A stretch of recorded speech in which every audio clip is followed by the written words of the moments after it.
mute yourselves if you're not talking to keep down on background. Thank you. So as Sue said, please place your questions in the chat or use the reactions button to raise your hand so we can see if you have a question. If you choose to ask your question in person on Zoom, feel free to do that. But please know that this is being recorded. And if you ask your question in person, then you're agreeing to being part of the recording and its future use as well. And we'll also encourage you to consider the nature of your question or comment before you participate. If it's personal, please do put that in the chat and we'll respond to you individually, okay? So to begin, I will introduce our panelists and we'll get started with some of that baseline information, specifically to provide context about the coroner and medical examiner system across the US. I think this will be a really good segue for us into our conversations around Colorado as a coroner state. And I will also ask each panelist to begin by taking a few minutes to talk about their office and how it's structured or run.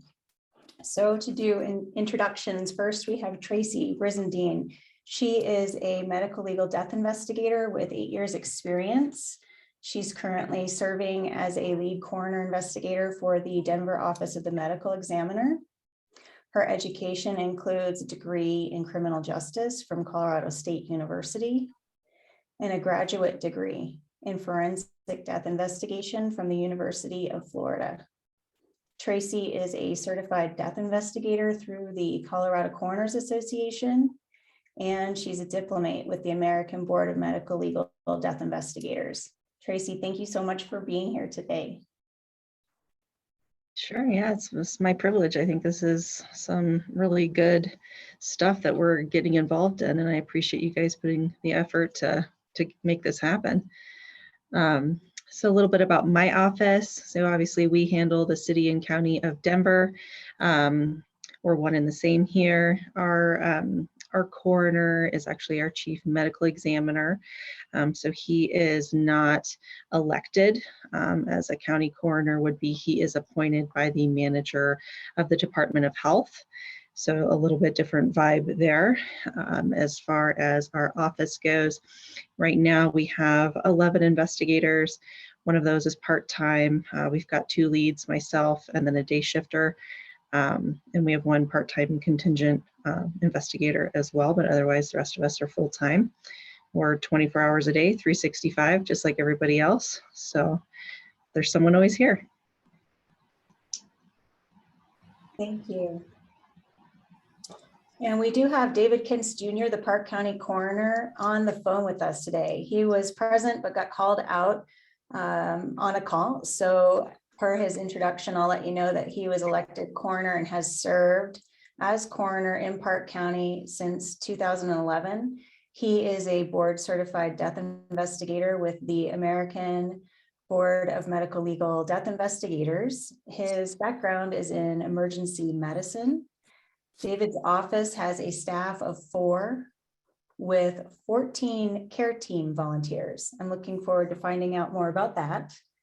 His office is accredited by the International Association of Coroners and Medical Examiners, and this office is the smallest office accredited in the world. So David, we know you're on the phone present with us, probably driving. Thank you so much for being here. We appreciate your participation today. Next, we have Chrissie Baigent. Chrissie is a deputy coroner in Summit County, Colorado. There, she performs research on suicide at high altitude and participates in local suicide prevention task forces. Chrissie is a PhD candidate who specializes in biological and forensic anthropology. She is the deputy director of the Colorado Mesa University Forensic Investigation Research Station located in Park County. And her research is supported by the National Institute of Justice, and she seeks to develop and improve predictive models for the estimation of post-mortem interval at high altitude. Chrissie also serves as a crime analyst for the Park County Sheriff's Office. Chrissie, thank you so much for being with us today. Absolutely. Thank you for having me. And standing in for David very briefly, he sent me a text saying he just can't keep signal, which is par for the course in Park County. So with regard to the Summit County Coroner's Office, we have, of course, our coroner who has been in office for 16 years. We have currently have 3 full-time deputy coroners, one of those being our chief deputy.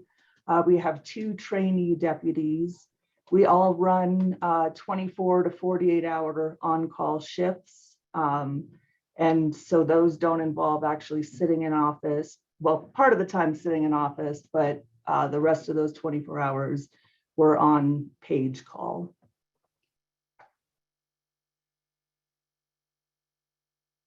And Chrissie, do you know anything about the, since you're sitting in just briefly for David, do you know anything about his 14 care team volunteers? Could you speak to that? Yeah, I can comment on that because we also have a similar program at Summit County Coroner's Office, which I should have mentioned because David's program is sort of modeled off of Summit County's program.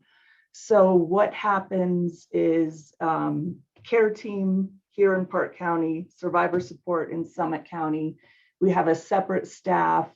They are not psychologists, they're not trained in psychology, but they are trained in providing support service to decedents. So they will also receive a page on call outs. The first responding officer sort of assesses the scene and typically makes the call on whether or not survivor support is needed. At that time, speaking more specifically to Summit County, our survivor support member also on call will respond to scene. They are there to basically provide any support services survivors on scene may need. So that may be just explaining the process of selecting a funeral home. We have had survivor support find, overnight or temporary housing for the loved ones or friends of decedents. We've had survivor support, transport. We see a lot of skier deaths up here, especially in Summit County. And it's usually friends that have come up in one car. So we've had survivor support bring friends home to the Denver metro area, especially when they are experiencing an extreme amount of shock. We've had survivor support sit with loved ones until other loved ones or family can arrive to provide them that support. So it's really whatever other survivors on scene may need, especially in dramatic situations where they're in a state of extreme shock, but across the board. Thank you so much for letting us know about that care team and survivor support in Summit County and Polk County. That sounds very interesting. Absolutely. And next I'm going to introduce my friend and former colleague, Darren Dempsey. Darren has served as a medical legal death investigator in Colorado for the last 18 years. He began his career in Boulder County and has been with the Jefferson County Coroner's Office, where he's worked the overnight shift for the last 11 years. Darren is passionate about serving the public as a deputy coroner. Darren, thank you so much for being here today. Thanks for having me, Marilyn and Sue, and thanks for everybody who tuned in. In Jefferson County, we serve West Denver, a population of just under 600,000 people. We have 11 full-time investigators. I'm one of 11. I work the night shift as a frontline investigator. We're an elected coroner system, so every 4 years we go through the election process where our coroner is decided on by the people of the county. And I think we're going to get into a little bit of that later, the differences between a coroner system and a medical examiner system. But yeah, we are a pretty active county. We stay pretty busy. I've really enjoyed, again, being on the front lines over the last 11 years at night. I'm the one that's, in people's homes, when somebody dies, collecting information, taking photographs, making arrangements for bodies to be transferred to our facility. things like that. So look forward to having this conversation today. Thank you. And thank you, Darren. And so as I mentioned to you folks just a few minutes ago, we're going to get started with some baseline information just to provide some context about the coroner and medical examiner system across the US. So I'm going to share my screen. I have a graphic that was published by NPR. They did a series on death investigation back in 2011. And I had asked Darren to get us started on this. So Darren, if you could help us understand a little bit about death investigation state by state with this map, please take it away and let me know when you're ready for me to take the graphic down. Sure, thanks, Marilyn. When Marilyn sent me this graphic, it made me want to dig back a little bit further. And so I went into actually medieval England times when the sheriffs acted as the primary tax collector for the king. And some of the remote jurisdictions, the sheriffs would get kind of comfortable, and so they would send in, they called them the officers of the crown. The coroners would come in and do inquests on disputes that were happening in the community, collect debts that need to be paid to the king, and obviously, settle different affairs. When people had passed away, they would look into the circumstances, primarily for financial means. Is there an estate that needs to be sent to the king? Is there a dispute among families in the event of a homicide or an accidental type of death? And so that system evolved. And when it came to America, we adopted the coroner system, where coroners were essentially appointed or elected in their local communities. And going back to that time too, it was kind of a balance of power, trying to take some power away from the local sheriffs and just making sure there was a system of checks and balances. And when the coroner system came to the US, that still kind of held true. The coroners, the district attorneys, the sheriffs were all elected, eventually within their county jurisdictions. Kind of a unique thing about Colorado is that the coroner is the only official in the state that can still arrest the sheriff. And so the idea is coroners, is responsible for determining the cause and manner of death. They have to collaborate closely with law enforcement, members of the sheriff's office, district attorney. But I think kind of the essence of it was to keep that balance of power. I think the first medical examiner system was established in Massachusetts in the late 1800s, where physicians started to take control of the process of medical legal, well, I didn't call it that then, death investigation. And still, to this day, the requirements to run for a coroner are pretty minimal. You only have to be, at least in the state of Colorado, 18 years old, have no felony convictions, and be a resident of the county. So you can imagine the vulnerabilities that can exist there if someone gets elected who doesn't have the right credentials. But again, with the evolution of coroners and medical examiners, there has been some meaningful legislation, especially in Colorado recently, that guides the coroners and how they have to do their job. There's a forensic pathologist that has to be conducted. Oh, I put your wire hangers outside right here. Oh, here. Oh, I'm sorry. We're just having some background noise. If you could please mute yourselves. Thank you. Go ahead, Darren. Oh, thanks, Marilyn. So, in recent years, there has been some legislation that have guided coroner systems, especially in Colorado, that requires that a forensic pathologist conducts any of the post-mortem autopsies. I saw in your paperwork that you talked about a National Association of Medical Examiners, which is kind of a governing body that is starting to get a little more control over coroners and medical examiners in the state and provide some guidance. They provide some pretty good guidelines to follow that give local coroners direction in how to do their work, what types of cases need to be autopsied, things like that. So a system that can be and has been notoriously disjointed and somewhat dysfunctional, the elected coroner system, is starting to really get a little more oversight and a lot more credibility.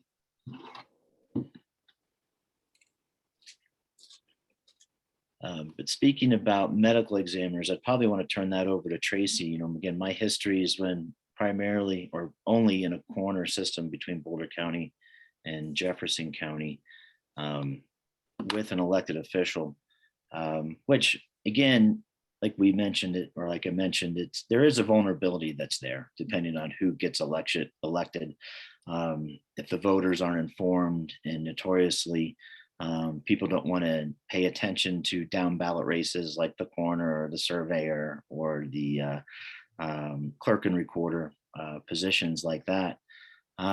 But when you have an elected coroner who is really just beholden to the constituents that they serve, it can be a very public service sort of minded and oriented office.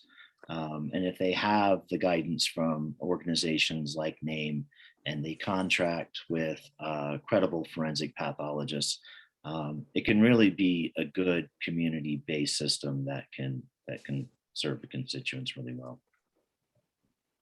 Thank you, Darren. I appreciate that very much. And just quickly looking at the map, I'd like to just point out that across the US, there's a variety of systems in a variety of states. And Tracy, if you would mind speaking a little bit about medical examiner systems, I'd be grateful for that. Sure. So I didn't do as much cool research as Darren did, so I'm going to keep it a little bit more recent, I guess. Denver is a medical examiner system, like I said. There's a few of us here in Colorado. I'm only going to speak for Denver, obviously, because that's where I'm at, so that's my jam.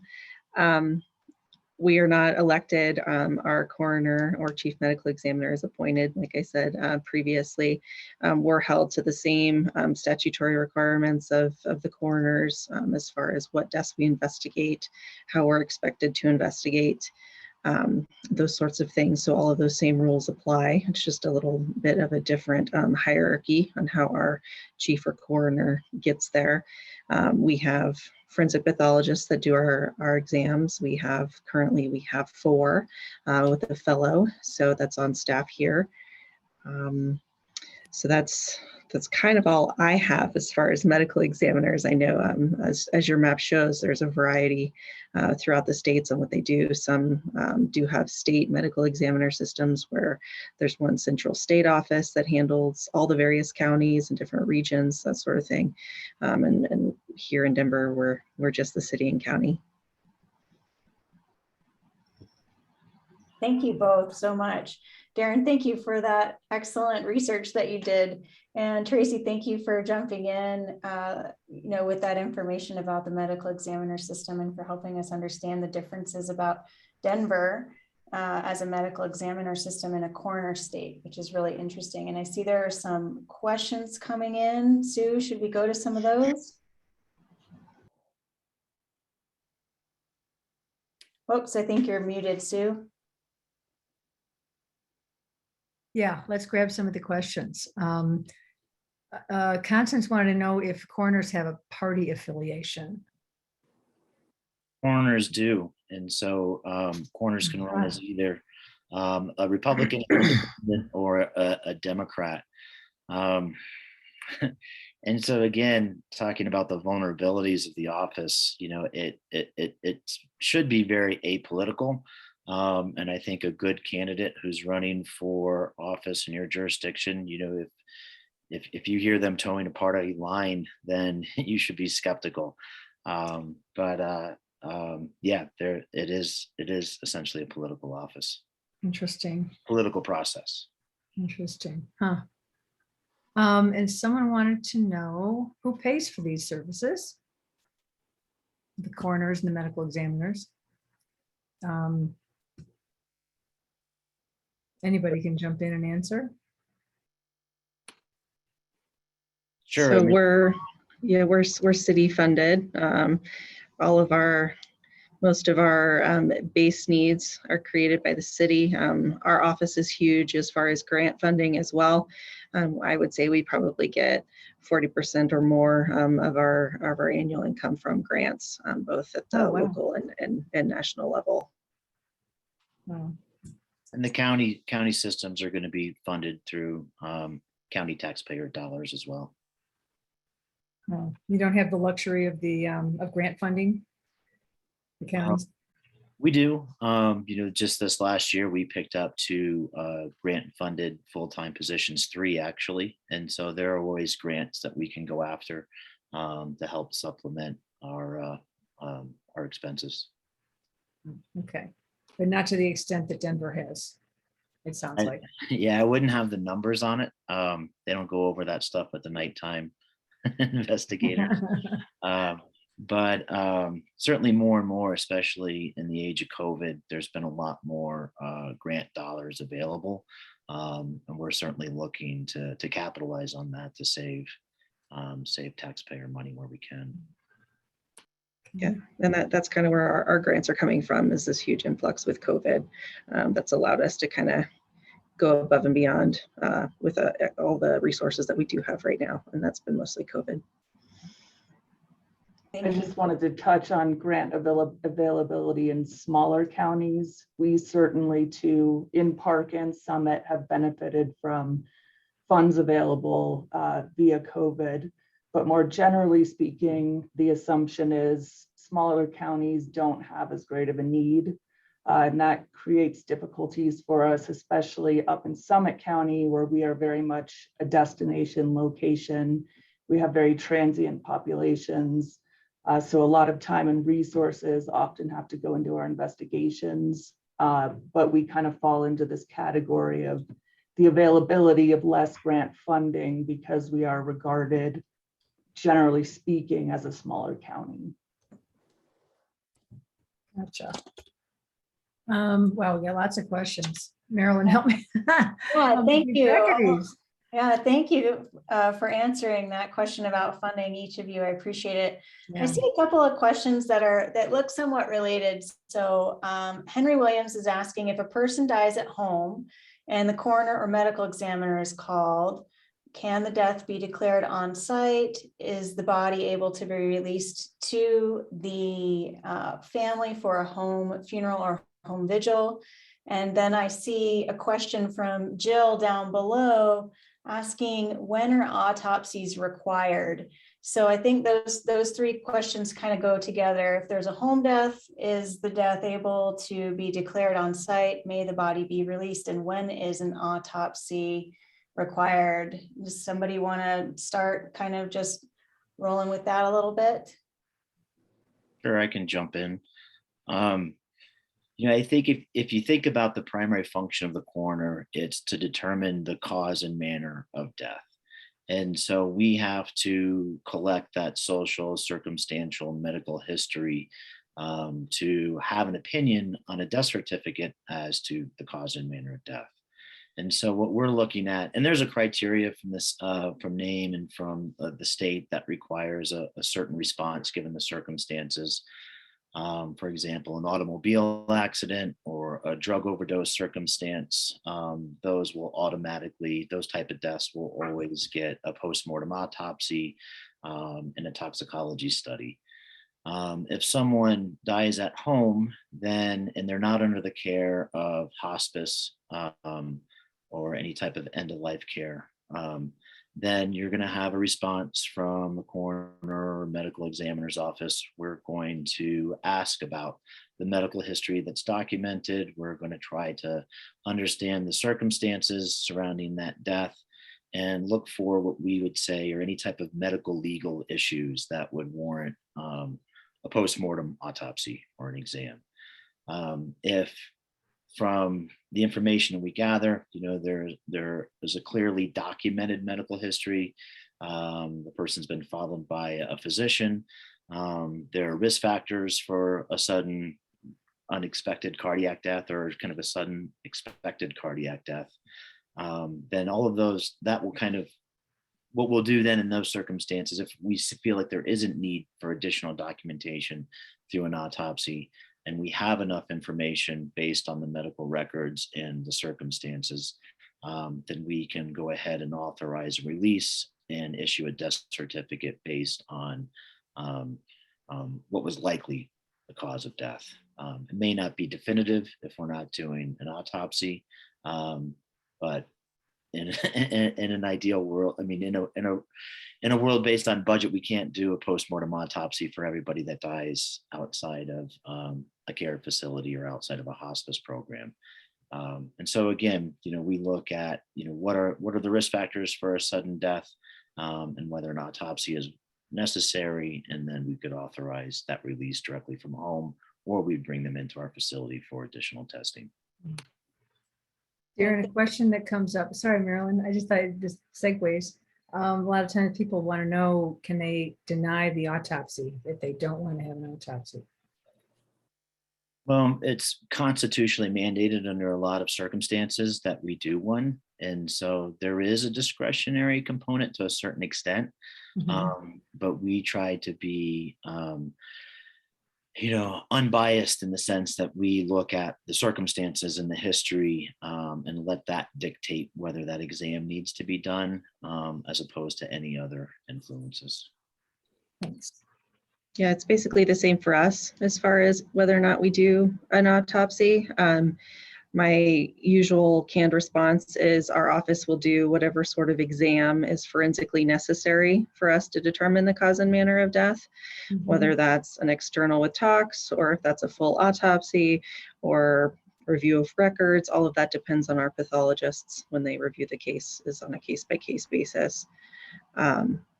As far as when we respond to homes, so here in Denver, our investigators are not deputy coroners, so we can't pronounce death at home. That has to come from a pathologist or a physician for us. But I know are some county agencies that can and do are able to pronounce death at home.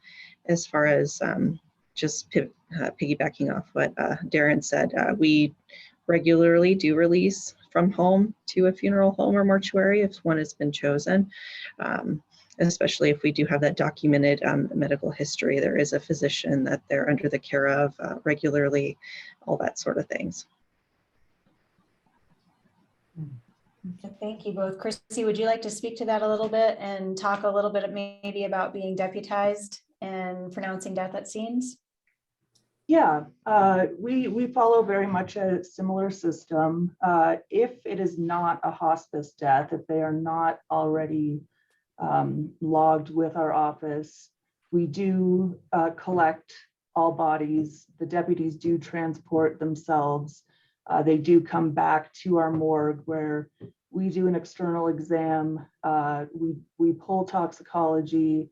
We also do a review of medical records, and based on the information gleaned from that, we make the decision whether or not an autopsy is necessary.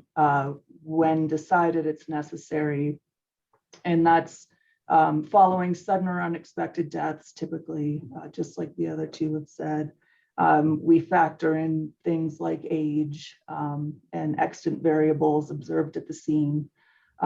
When it is determined an autopsy is necessary, we contract out to a larger medical examiner's office. Of course, we use forensic pathologists, and transport is then facilitated down to their facility. For us, it's typically Boulder County Coroner's office that performs our autopsies. And as far as being deputized, it is sort of an anticlimactic experience. You go into the courthouse, raise your hand, read a few vows, get a badge, and you're on your way. Of course, we've gone through an extensive screening, interview, and training process before actual deputization occurs. I know that David does the same, especially being in an accredited office up here. Yeah, thank you, all three of you, for explaining that. And I love the variety Even though, again, all of the offices are logistically really close and we're in the same state, there are varieties. And Jerry Peterson asked, why does Denver have a medical examiner system and other counties in Colorado apparently coroner type state? How did that happen? And so, Jerry, the coroner system is determined based on need, budget at a regional and state level. Like Tracy was saying, in Denver, they have a medical examiner that's placed in office, and other offices are elected and appointed. So it's interesting, Jeffco, Darren was talking about the difference between not having a budget maybe for autopsying everything and being able to look at the medical history and the scene circumstances and signing a death certificate with consistent as, maybe not definitively because we haven't looked right with a forensic autopsy, but other offices saying, Chrissie and Summit saying, we're going to take the decedent back to our office. And so let's see, it was Henry who asked, may the body be released to the family? And I think that's probably a case-by-case basis. And hopefully that answers your question. And did any of the panelists want to speak at all to the differences between Denver as a medical examiner office and other offices in the state of Colorado being elected? Or do you think we've spoken about that enough? Yeah. I don't have anything more to add as far as I don't know way back in the day why it was set up that way. I'm not sure the specific criteria for it. So unfortunately, I'm not able to add any more to that. Yeah, and I think with the coroner system being constitutionally mandated, I know Denver, again, I don't know the history of how Denver became an ME system, if they're a home rule city and county. I know Weld County has a medical examiner system, but they are home rule, so they were able to make their own rules there. Otherwise, we have to follow, the constitutional statutes. And I think unless, it's interesting in Colorado, just geographically with everybody, the majority of the population along the Front Range, it would be hard to go to a statewide medical examiner system now that individual counties are building their own facilities and have their own resources. I think it would also be hard to kind of split them up in any sort of meaningful way. Some of the smaller counties have limited resources, and they'll partner with, Jeffco, Denver, Boulder, places like that. But also finding someone in their community that's willing to run for the office and be the elected coroner. If I think it's a system that can work well, but again, not without its vulnerability. We've got a couple questions that are related, and this is open. I'd like actually to hear an answer from all three of you guys. If you're live-in, this is from Mary, if your live-in senior partner has a DNR order and dies suddenly at home, whom should one call? And question from Betty, can you walk us through a typical scenario of what happens after receiving a call about someone dying at home? Chrissie, do you want to start? I can go first. Okay, We'll go around Robin, I guess. In Denver, if someone does have a DNR or something like that, their spouse finds them, deceased in bed, that sort of thing, and they're not on hospice, they're not on any sort of home care, then the police department needs to come out along with either Denver Fire Department or Denver paramedics, so a pronouncement can be made legally. And then we are dispatched always 100% of the time through the Denver Police Department. If police officers aren't on scene, then we don't come on scene. So that's the route that it goes for us. It's not like, I wouldn't recommend to everyone that they call 911 for this. It might be an expected death for a family. The police non-emergency number gets routed to the same call takers that can dispatch police, fire, and EMS at the same time without that exigency that you might get with 911. So there are options available for that. But for us here in Denver, we always are dispatched through police, so police would have to go.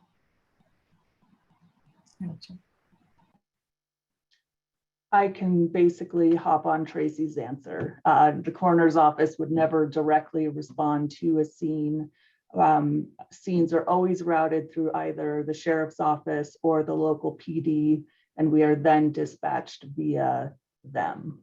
So same answer as Tracy. It would either, depending on circumstances, it would either be, you know, an emergency 911 call or a non-emergency, but we are always going to go through the responding law enforcement office and be dispatched accordingly. Thanks.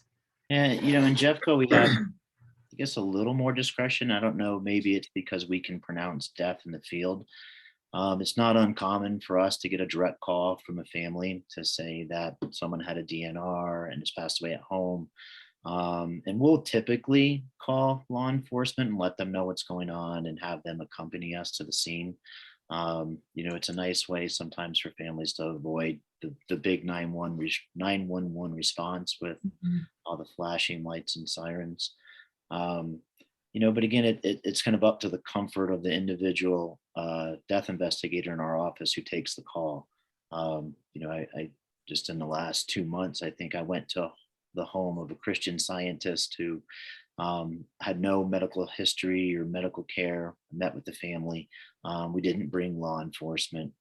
We discussed sort of the symptoms and what's been going on with her. Recently, I think the patient was in her 80s or 90s. There was no indication that she died of something other than natural causes.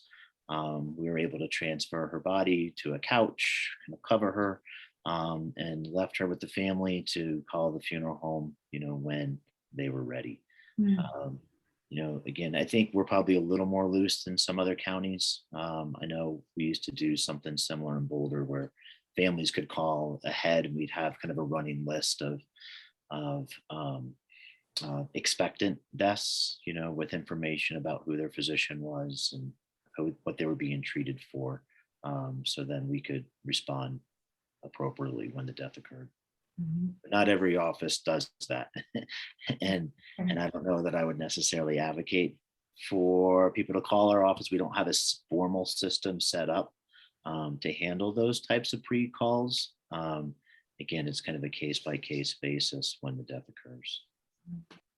So Darren, what is the best way, or any of you, to avoid the flashing lights and all that if you know that your person who's died, it was expected on some level, even if they're not in hospice or they have a DNR, and you don't want paramedics rushing in and trying to initiate CPR and such? What's the best way to avoid going down that road? I mean, I think having all that information in hand is really important. Unfortunately, when someone makes that call to 911, sometimes people are panicked. They don't have the DNR handy to give to paramedics. They might initiate CPR until they have that paperwork in hand. So if they call our office directly, you know, again, we can try to be a little more discreet about it, but that's, you know, it depends on the circumstances. If we don't have a good sense of what's going on just over the phone, or any sort of heads up that the death is going to occur, then we'll probably send out law enforcement. Oftentimes that can get confused and they might still come out with lights and sirens. So unless you're in a hospice program and you're calling the hospice nurse directly when the death occurs, there's always a chance that you might get the full response. Yeah, in Denver, I don't know if there would be a way to avoid the lights and sirens response, because even if you're calling on our non-emergency line to the Denver Police Department, the call is going to be dispatched to fire EMS as a cardiac arrest, which is their policy and procedure, a lights and sirens response. So I'm not sure how you would get around that, at least here in Denver, without being on hospice. Is there a legal requirement though to call the coroner right away? Like, is there anything illegal about taking your time if you know that your person had a DNR and they didn't want, you know, you'd like to just spend some time with their body? So correct me if I'm wrong, folks, but as far as I know, there is not a statutory time frame for when a death needs to be reported, other than it's like a timely manner, I think is the phrasing. Okay. So, but I'm not 100% sure on that one. And like Tracy was saying, it's going to vary from jurisdiction to jurisdiction. You know, the philosophy of the elected coroner or the appointed medical examiner. You know, law enforcement, you know, some law enforcement agencies may think that a delay in reporting is suspicious for some reason, where the coroner's office can come in and respond alongside of them and kind of put their concerns at ease. So yeah, unfortunately, there's not a really great answer to that. You know, to give people more time, and the best way to do that. Thank you. I would agree and say you're certainly adding a layer of scrutiny to the scene by doing that, even with a DNR, especially prior to being legal, or, you know, especially in states where assisted suicide is still illegal. It's definitely going to add a layer of scrutiny to a scene if there's a long delay in postmortem interval and reporting. Okay.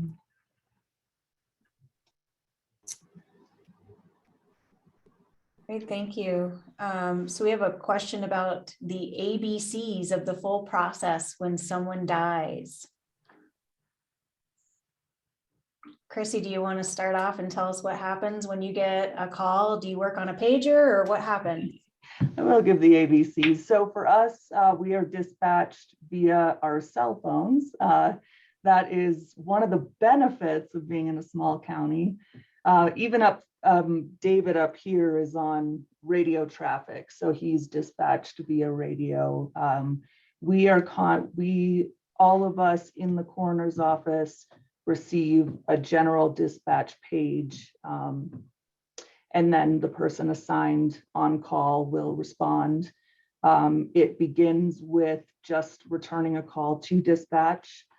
Sometimes we have the basics of what's going on scene. Sometimes we have as little information as call the officer on scene.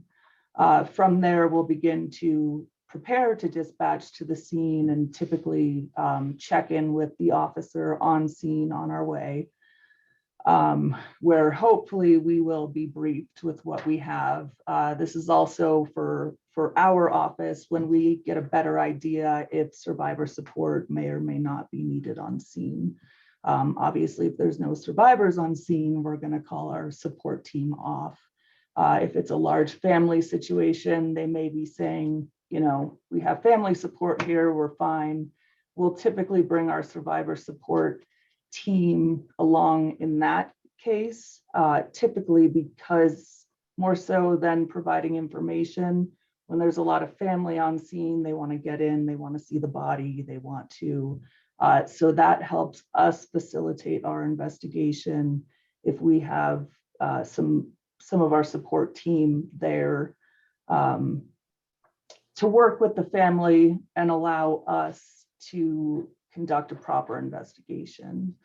From there, like I said, we are in charge of our own transport. So we will photograph the entirety of the scene. We will interview people present on scene, ask for any social and medical history, ask for circumstances leading up to death. As I mentioned earlier, a lot of our deaths occur from people coming into the county for recreational purposes, especially being at high altitude. People are very vulnerable to sudden onset edemas or pre-existing medical conditions being exacerbated by the variables associated with high altitude. So it becomes very important for us to understand what symptoms they may have been presenting in the days preceding death, when they arrived at high altitude, if there was any pre-existing medical conditions. From there, we will transport the decedent back to our mortuary or to our morgue. We may do follow-up interviews with family members that were or were not on scene, or anyone else that may be relevant. We perform, again, based on circumstances, what may or may not be an extensive desk investigation. So that entails ordering medical records, reviewing those. The decision may or may not be made, as we've already covered, to send the decedent to autopsy. If the decision is not made in our organization as deputies, we will do an external exam and pull toxicology and send that directly to the lab. If the decision is made to not go to autopsy, we will then contact legal next of kin. They are in charge, of course, of making plans for final disposition. And at that point, we will work with the funeral home selected by the family for release of the decedent. If autopsy is performed, it's not much different. The autopsy is performed, we still work directly with the funeral home of the family's choice or legal next of kin's choice. And the only difference is funeral home will pick up directly from the medical examiner's office that we have contracted.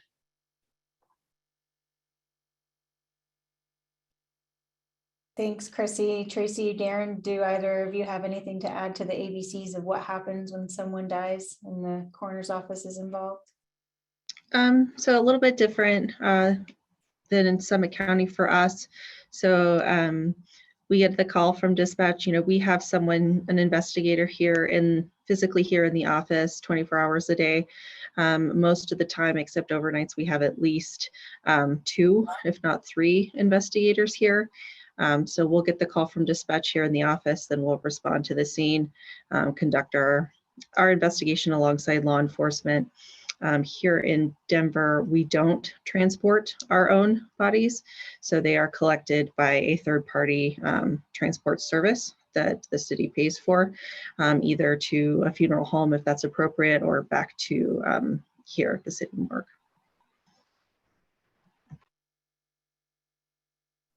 Kind of to echo both Chrissy and Tracy, yeah, similar. We contract with the transport group as well that will bring someone back to our office if it's necessary. And then we also kind of make that determination on scene whether that is necessary and if they can be released directly to a funeral home. We certainly have that discretion during the course of our work as well.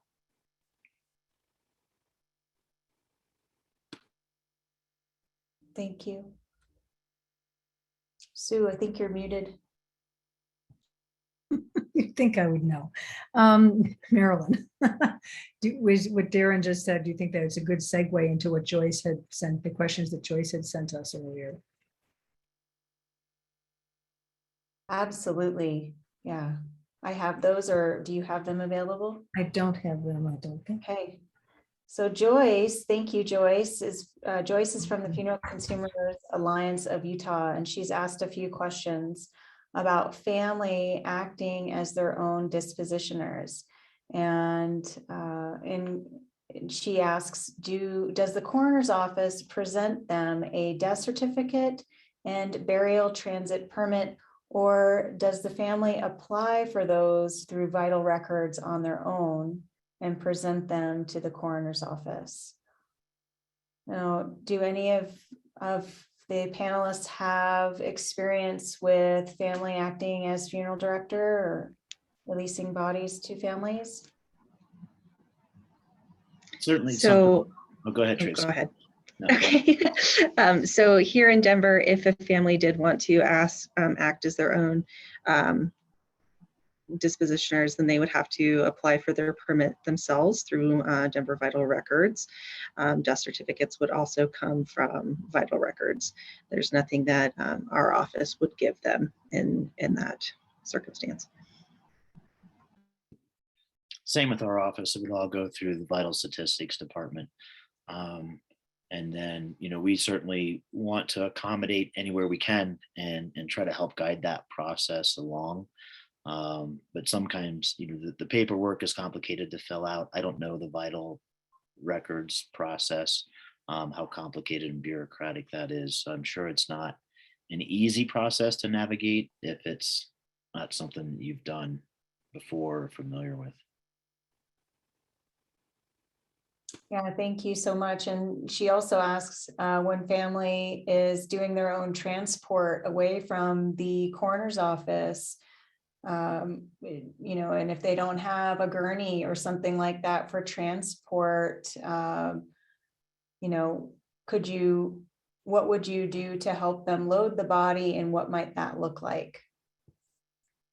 We try to accommodate that as well and try to prepare families for what they're going to see and what the process will be like.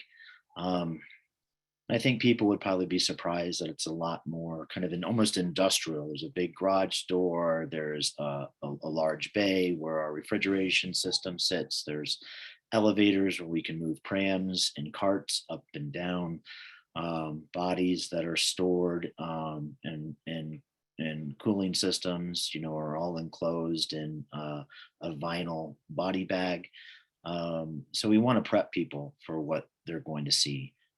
If there's a biological biohazard issue, you know, with excessive fluids, we want people to be prepared for that, make arrangements for that. You know, if you're doing it yourself, there's probably not one good way to do it. You know, we've helped families load bodies into the back of a pickup truck to go to New Mexico for a tribal burial. You know, things like that. It doesn't happen often, but when it does happen, we certainly try to accommodate the process when we can, when it's reasonable. So here in our office, there's probably a little less accommodation as there would be in Jefferson County. So the family would be given the body is going to come out of our cooler on a pram, on a tray. It's height adjustable. Those prams don't leave our office. They don't go past our kind of entry zone. So we have an automated lift that funeral homes and final dispositioners could use, but they're going to have to bring their own pram, their own bodyboard, whatever they would need in order to get the body off the pram and into their transport vehicle. That's not something that my office would be able to assist them with. I think I can contribute to this question from two perspectives. One from the Summit County Coroner's Office. My answer would be the same as Tracy's. We would facilitate getting the decedent basically as far as the exit of our morgue. None of our gurneys or cots would leave the facility. Having worked at the decomposition facility for the last 10 years, the majority of our donors know exactly where they're coming. We are their end of life plans. So we're not part of some greater donate your body to science and you may end up at a decomposition facility. So with that said, we have had lots of family or religious groups hand deliver bodies to our facility. And with that type of planning, we have seen every type of creative movement system be built, from wooden beds with rope handles where they bring them in on dry ice, down to, you know, your basic wooden coffin. And on that end, we absolutely, same kind of thing, we help pick up and move via a gurney. But what we see a lot with people wanting to do, not in this case home burials, but an alternative burial, people are typically ready to do this in kind of their own ceremonious way.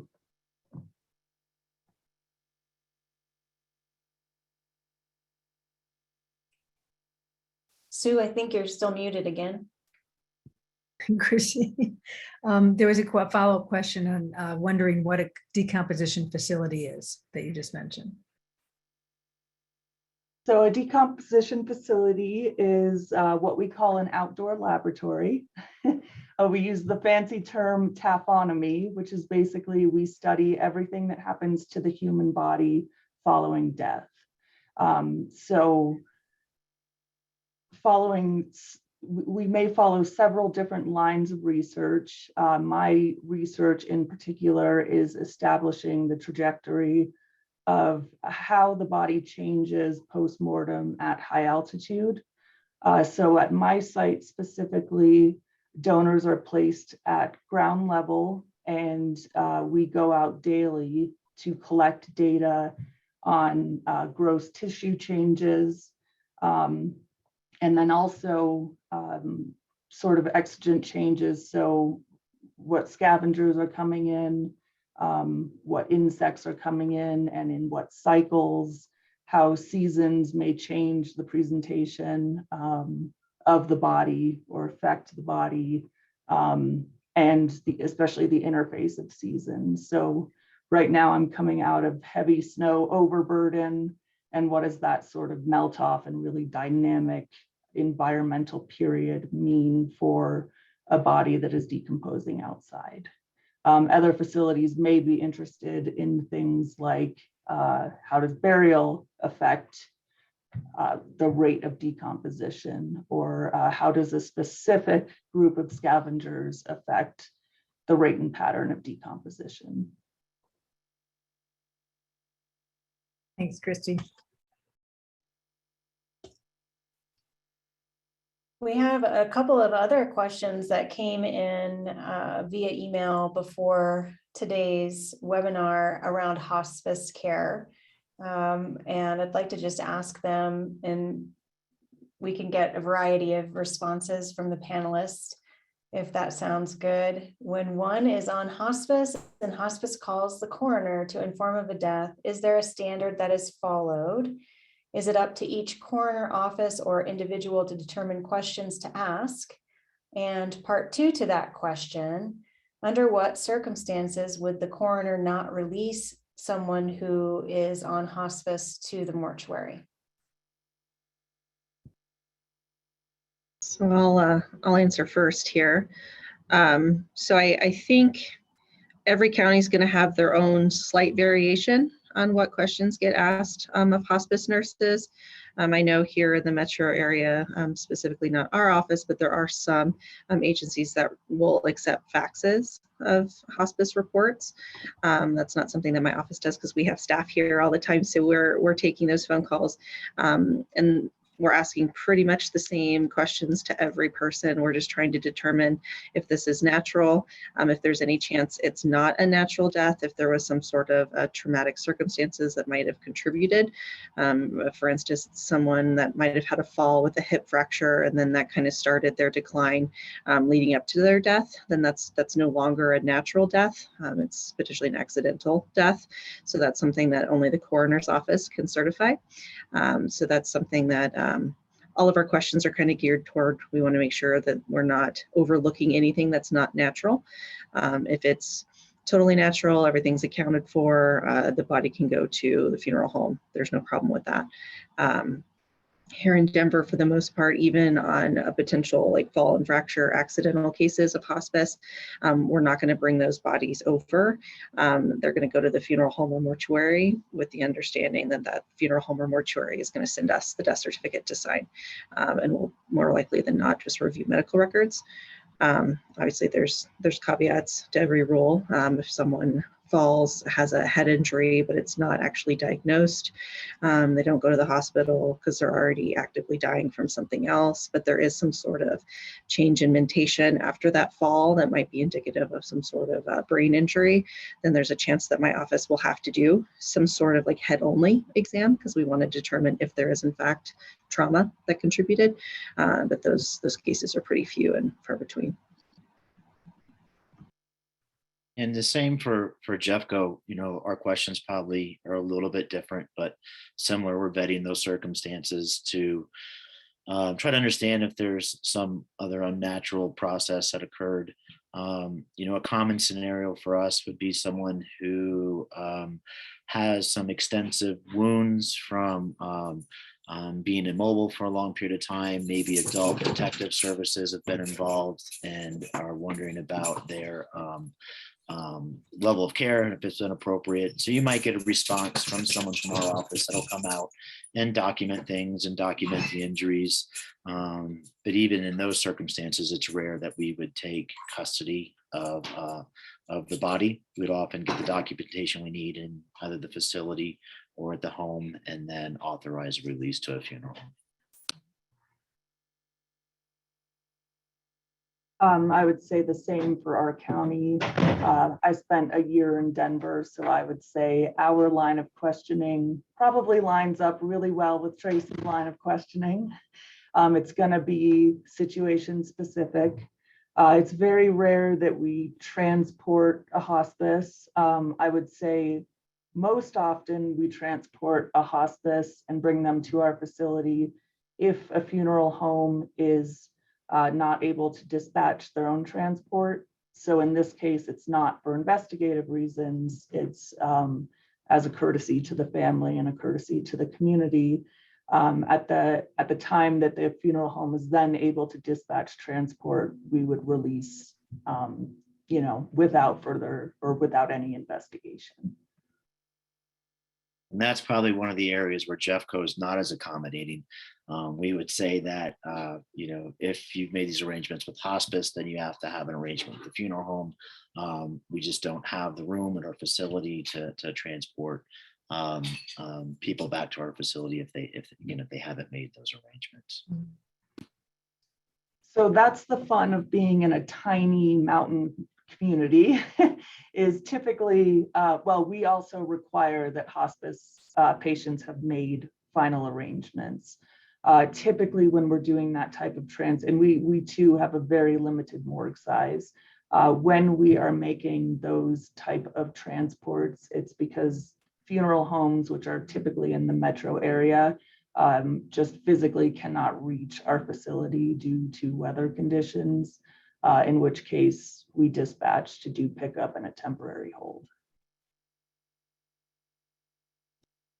Can I ask a follow-up question to this? What if the family just would like to spend time with the body? If it's a non-coroner's case, you're not taking them back to the morgue and you would ordinarily be releasing them to a funeral home. If the family wanted to just spend time with the body for a few hours or the rest of the day or whatever, is that logistically possible? Yeah, absolutely. And I don't know if there's a specific law that requires this. I think a body needs to be in cooling within 24 hours. Right. And that can mean, ice packs tucked under the arms or on the flanks or things like that. You can get kind of creative there. Yeah, I mean, it's something that we are becoming more comfortable with, is if a body's in a home for a longer period of time. There's certainly nothing about that. If we've already understood the circumstances and have done our work on the investigative side, there's no compromise to what we need to do if that occurs. If those arrangements we're confident that those arrangements are in place for a funeral home transport within 24 hours or being brought to our facility, maybe on a little bit of a delay. Again, depending on the circumstances, we try to accommodate that when we can. Oh, nice to hear. And sometimes families will decide to keep the body for 3 days and do their own home waking, which is legal in Colorado. And so it sounds like there'll be a segue into that. They wouldn't be calling a licensed funeral home, but they would be taking care of the refrigeration and keeping the body at home. Yeah, and it really starts to get out of the scope of our work. What a family wishes to do. I would advise people to, let the hospice facility, let our office know that that's happening. So 3 days later, if someone doesn't understand the situation and what's going on, they don't call again to report the death or report some circumstances that seem to be inappropriate. So yeah, the more you can communicate what's going on, I think the easier it'll be for the family.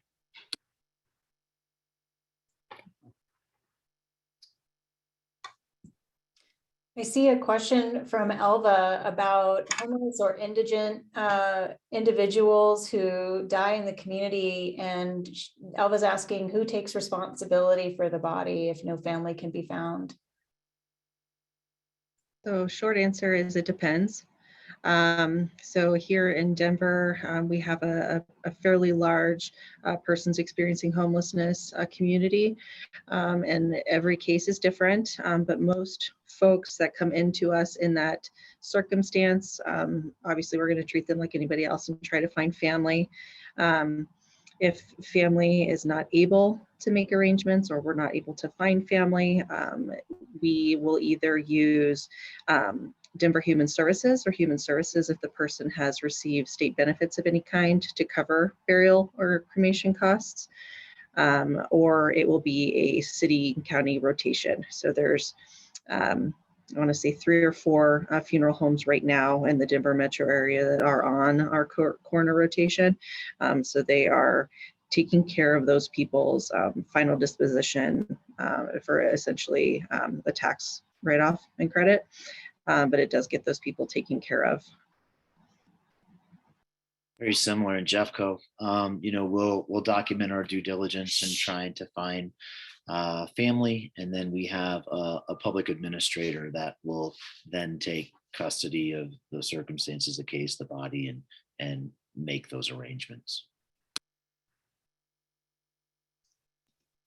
I would piggyback off Darren's answer exactly. That's what we do up in Summit County.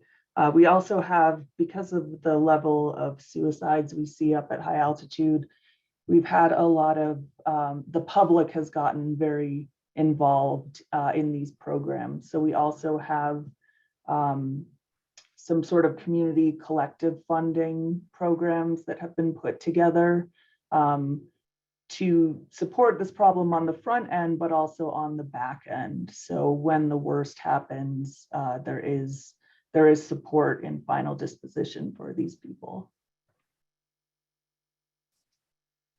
So I don't know if it's the same in other counties, but our public administrator is only going to step in and be involved in cases where there are assets that can be liquidated to pay for burial or cremation. Which doesn't necessarily mean it's not an indigent person that has assets. I've come across folks that have thousands and thousands of dollars in cash. They just are choosing to live on the streets or whatever their life choices are. But so our PA does exist, and will get involved if there is some sort of potential funds available either through property or effects. Great, thank you all so much.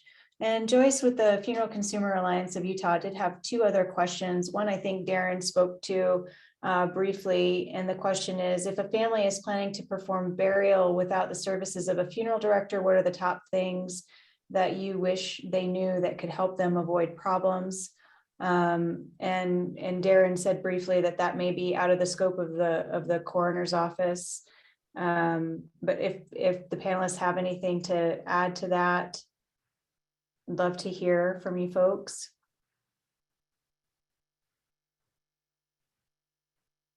Yeah, that's not really something that my office would get involved in or offer any sort of resources for.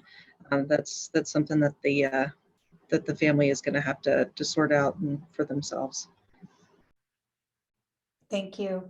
And the last question that Joyce submitted is, are there notable differences that you know of between Colorado procedures and those in the surrounding states? And briefly, I'll just say that I'm going to put a link in the chat for everyone here as a resource to the information that we pointed to by NPR. I see in the chat there are also several questions about Colorado as a coroner state, but we have some medical examiner offices. And so maybe this is a good place where you folks can take a look and just see what information you can find. And I see that Cindy D has her hand up. Cindy, what question would you like to ask, please? Well, first of all, I really, really appreciate y'all being here in this forum to talk about these things. I am aging solo because my kids are in the in the military, and they're always like half a world away. So I live in Broomfield. I have done pre-planning with a funeral home that is ironically across the street from where I live. And I want it to be as easy on my family as possible. And for, I mean, I have a couple of scenarios, like they can't get a hold of me, so they do a well check, and someone comes to my door and I don't answer. Not because I'm not well, but I'm not here. And anyway, so I have a file for life or of life on my refrigerator.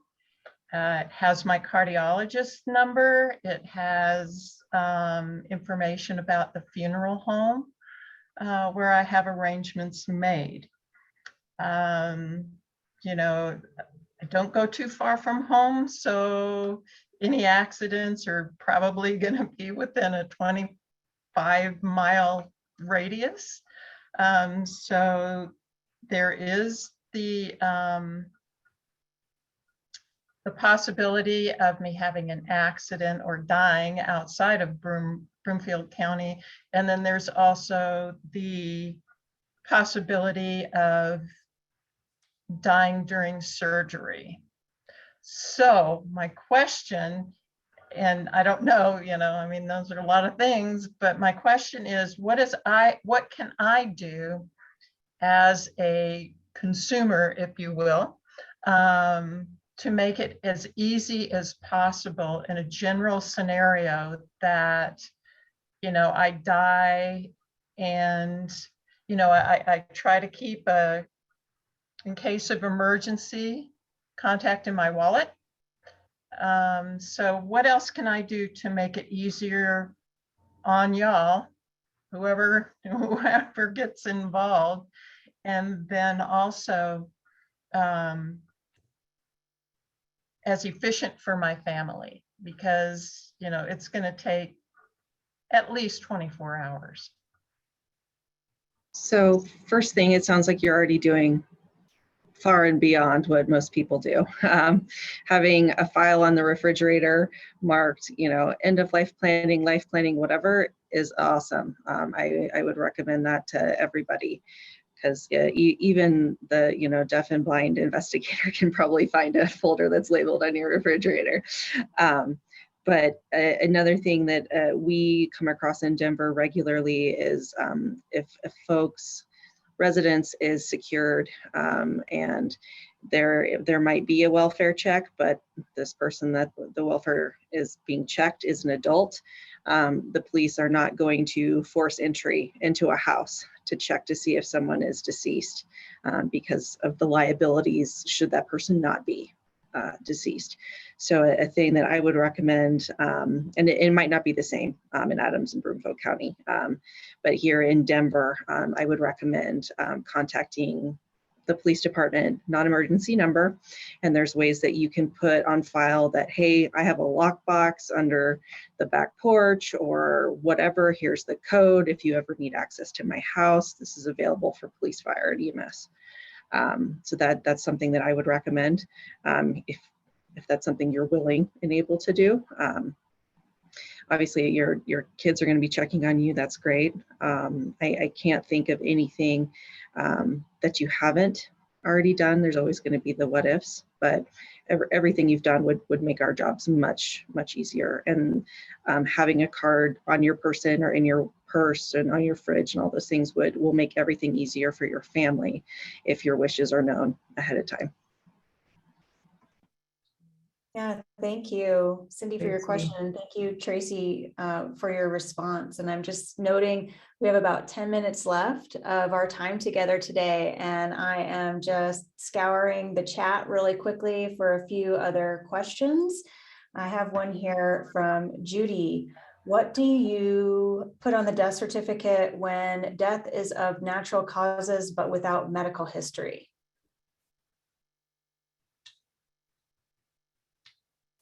And I would throw in, maybe, could you just give an explanation between the difference between manner and cause that goes on the death certificate? Maybe that will clarify. Tracy, you probably fill out more death certificates than I do. Maybe this is a good question for you. So I'll throw it back at you because we, as investigators, don't complete death certificates. We have an administrative section that handles that with our doctors. But I can tell you as a general rule, it can be fairly common practice. ASCVD, arthroscopic cardiovascular disease, once a person is probably older than 55, there's going to be some of that in their system already. So that's kind of, it can turn into the kind of the catch-all. If no one has seen a doctor, there's nothing like that, but they clearly died of a cardiac event. It more often than not will be stemmed back to that. And there's a lot of discretion on what you can put on the death certificate. I think there's some debate now whether you can use probable. We will use it sometimes, probable pulmonary embolism. Like Tracy said, ASCVD, based on medical literature and what it suggests that everybody of a certain age will have a certain amount of cardiovascular disease. So yeah, it can really vary. And that's where the investigative work can sometimes come into play when we're talking to families and getting that recent history. Were there complaints of shortness of breath, recent headache, chest pain, pain in the back, pain in the legs? That might guide us a little bit, but without doing a postmortem autopsy, it wouldn't be definitive. But something like ASCVD would be kind of a blanketed diagnosis or opinion as to a cause of death. Great, thank you. Jim and Judy, I see you there. I have just another question in the chat and then I'll pop right over to you, okay? Okay. I have a question from Kelsey asking if family can ever request an autopsy to not be completed. And I know earlier Darren spoke about the National Association of Medical Examiners and them having some guidelines around, when autopsies need to be completed. Keeping that in mind, is there ever a time that a family can request that an autopsy not be completed? Absolutely. We are very aware of the diversity of our population here as far as religious beliefs and otherwise. Our office is very open-minded when it comes to if people are not wanting an autopsy for whatever reason, if it's something that we don't necessarily have to do to determine cause and manner of death, we will try not to. We have a Lodox machine that allows us to take full body x-rays. So we're able to see and do a lot of things on the inside without actually having to cut someone open at autopsy. And with COVID, it's actually opened our doors, I guess, a little bit for doing external exams with toxicology. If we're just concerned that perhaps they overtook their pain medication or something like that, they have other conditions that could very well kill them, but there's just that one thing that may or may not play an issue. We'll pursue it that way.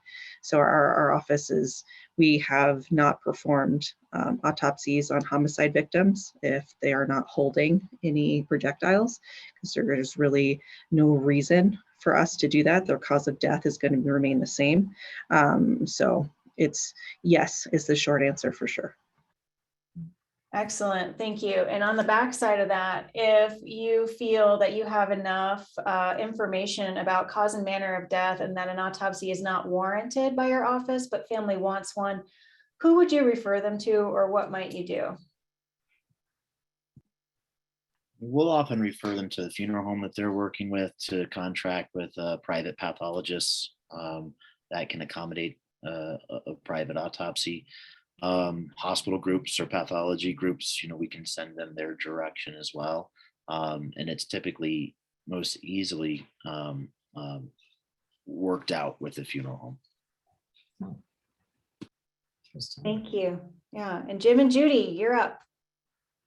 We have a neighbor that we see rarely or occasionally, but if we didn't see him for a week or two, he could have died and being there for a long time. He doesn't.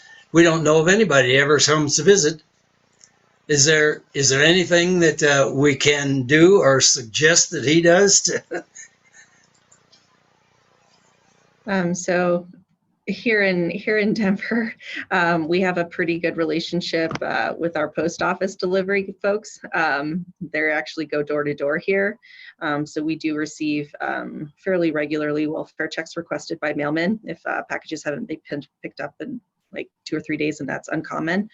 As far as neighbors, I've had several scenes where it's common practice to look, if this window curtain doesn't get shut for more than 24 hours, something's wrong. Or, I'm going to wave at you from my kitchen every morning at 10 a.m. And if that doesn't happen, then something's up. So there's all sorts of things that people can come up with as far as trying to look in on their neighbors, like on a somewhat schedule type thing. I don't know how close you are with this neighbor, but there might be something along those lines that maybe could be arranged if he doesn't have close family. That puts an obligation on me to make sure I look. True. Now, and I just heard yesterday from one of our board members about an app called ION, EYE, like an eye on someone, ION, and it's a check-in app that can be set up that the person is to, call.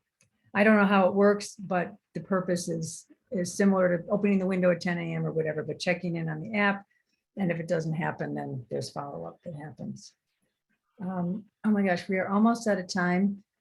Quick question: if a family has no resources, if someone has no resources, no family that can be found, will the final disposition be cremation or burial? So here in Denver, if there's not any sort of, so if they're on any sort of state benefits, and when you fill out that paperwork, there's actually a box for, if you die, would you prefer to be cremated or buried? If that doesn't apply, it hasn't been checked, we don't have any idea, they will be buried. Oh, they will be buried. Okay.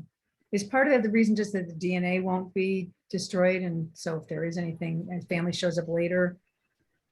Potentially, it's more also that if there's some unknown religious procedure that we're not aware of, because for whatever reason, we want to make sure we're not cremating someone that would be negatively perceived. Oh, great. Thank you. Marilyn, do you see anything? I know there's still other questions that we haven't answered, but we're running out of time. I think we got to the majority of them. Yeah. There was one more quick one about if a person died on home hospice at 11:30 p.m. on one day and the hospice nurse doesn't get there till the next day, an hour later at 12:30 a.m., what day and time is put on the death certificate and why? Anybody got a short answer to that one? Yeah, I come across that frequently working at night. Typically the time, it can vary depending on the physician that's providing the pronouncement. Oftentimes they'll use the time that they're found, or maybe the time that they were assessed by the hospice nurse as the official pronouncement time. You could see it either way. Hospice nurses will call into the physician or sometimes have a standing order. So when they do make that assessment, then that's when the official pronouncement is documented.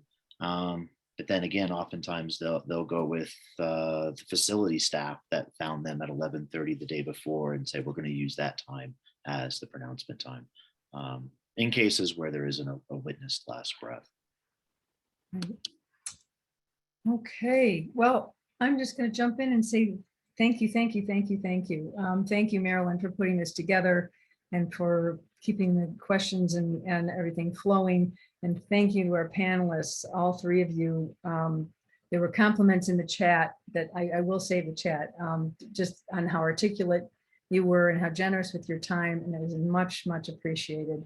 I'm going to put in a plug for just doing your planning and making sure that you communicate, and that if you do have a DNR or a MOST form, that is on your refrigerator, so that if EMS is called to your home, your wishes will be honored most of the time, right? And if you do ever leave your house and you have a CPR directive or a DNR, that you're wearing a piece of jewelry to make sure that that is honored also out on the street. And wanted to let everyone know, as far as Funeral Consumer Society, because of we had a fundraiser last year, our donors were incredibly generous, and we've got the funding to recreate our website. So our website is in the process of being renewed and revitalized. We'd hope to have it done by today, but then there's reality. So sometime within the week, the website will be up and all fancy and new. If you found today's webinar interesting or helpful and you'd like to see more, we are planning on doing these quarterly, different kinds of panels. So if you've got suggestions for topics, you can reach out to us and let us know. Feel free to check out our webinar, whether it's website, whether it's the old version, the new version. There are buttons to press to donate or to become a member. Our membership is ridiculously inexpensive at $20 every 2 years per person, and it supports our ability to do these kinds of educational things, keep our website up and going, and really try to fulfill our membership of helping people become wise consumers in the world and wise around end-of-life decision-making and planning ahead. So the recording will be sent to all of you and anyone else who registered, and it will also be available on our Facebook, YouTube, on our YouTube channel and on our website as soon as it gets processed.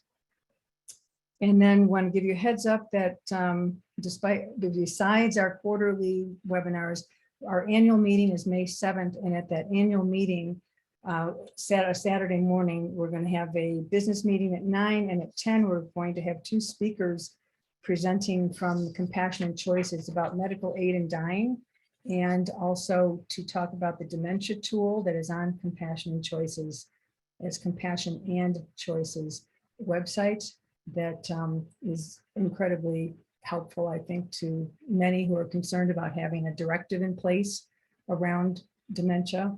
So that'll be Kim Mooney and Katie Sue Van Velkenberg. And you're on our mailing list, obviously, so you will get notification about that. But I just wanted to give you a little save the date for May 7th. And just couldn't be more grateful for all of you showing up and having like really great questions and very thoughtful. So appreciate you all. And hopefully we'll see you at the next webinar. Yes, and thank you so much again to our panelists. Yes, yay for our panelists. Thanks, Marilyn and Sue, for all your help. Great. Take good care, everyone. Thanks for your